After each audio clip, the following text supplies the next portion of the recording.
Hey everybody, it is a Guitronist, and I wanted to talk about one of my favorite bands, Rush. I tried posting a video yesterday. Yes, this is a chemical Table of the Elements Rush sweatshirt, but I tried posting a video yesterday, and unfortunately the audio quality was terrible, which is ironic because, let me try and straighten this out. Which is ironic because I was using a microphone and this is from my phone.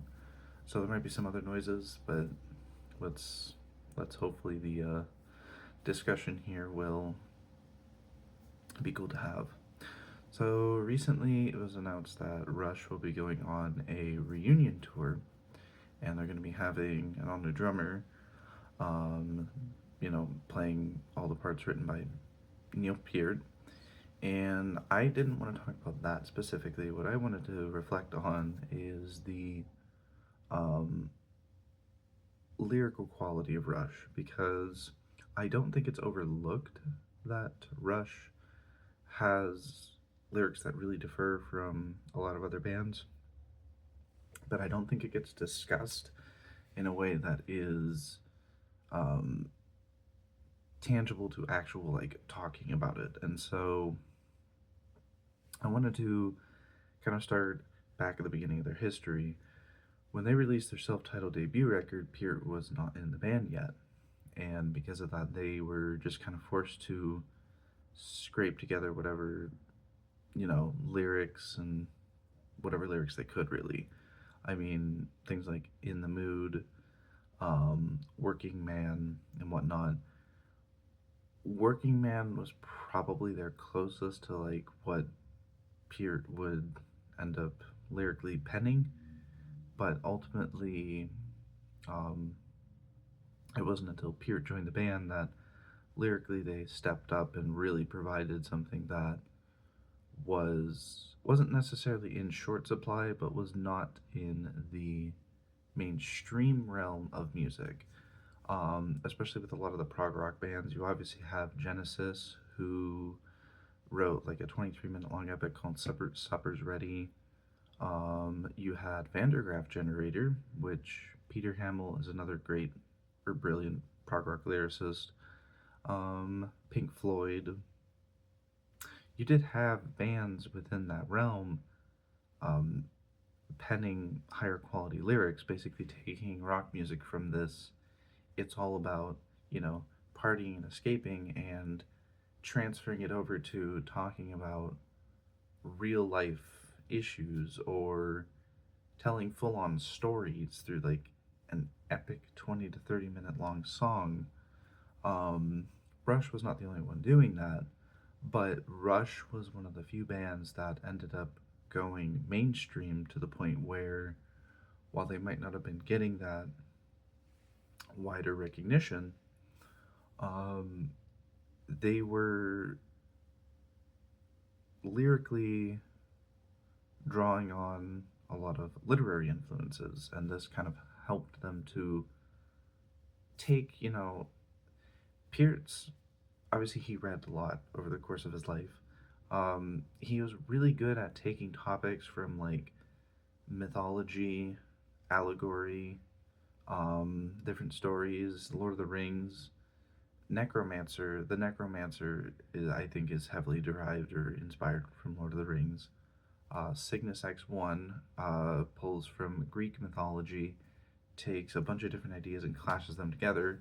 Obviously, Cygnus ends up, the god of balance, ends up warping through a black hole at the end of book 2, and at the very end they chant his name. We will call you Cygnus, the god of balance you shall be.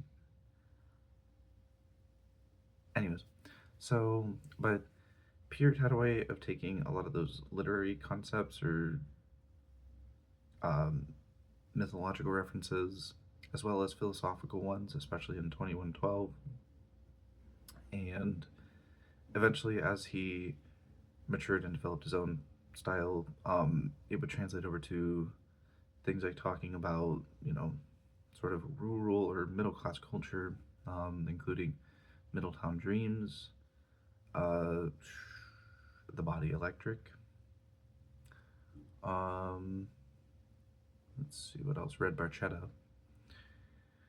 He had a way of taking those, much more complicated philosophical subjects and myths and stories and really refining them to the point where when you listen to them sung back at you, it's almost as if you're listening to just something that was made in that contemporary vein without always needing to visit the source material. Um, and not always, because eventually you reach a point where you're going to have to develop your own style that doesn't draw as heavily from others and more so draws more inwardly, especially as a writer and poet and musician. I can attest always trying to just develop my own style and voice. But yeah, with Peart, I definitely feel like he was heavily influenced by a lot of the literature he read, and that sunk into his writing. And then obviously in the late 90s, you had the massive personal tragedy that struck. And I think from there, from Vapor Trails, and the personal tragedy was that his daughter unfortunately died in a car accident, and then 10 months later, his wife died of cancer. I definitely think that from Vapor Trails to Clockwork Angels, um, while I'm sure I could have some disagreements on this one, uh, I definitely think that from those last three albums that they did in the 2000s, that his lyrics actually did peak with their last record, Clockwork Angels, because he was finally able to take an idea and turn it into a full-on concept album, which was like steampunk inspired and influenced. Uh, Clockwork Angels had a book written about it from Kevin J. Anderson, and I believe Peart also collaborated with Anderson on writing another one called Clockwork Angel Lives or Lives or what you call it.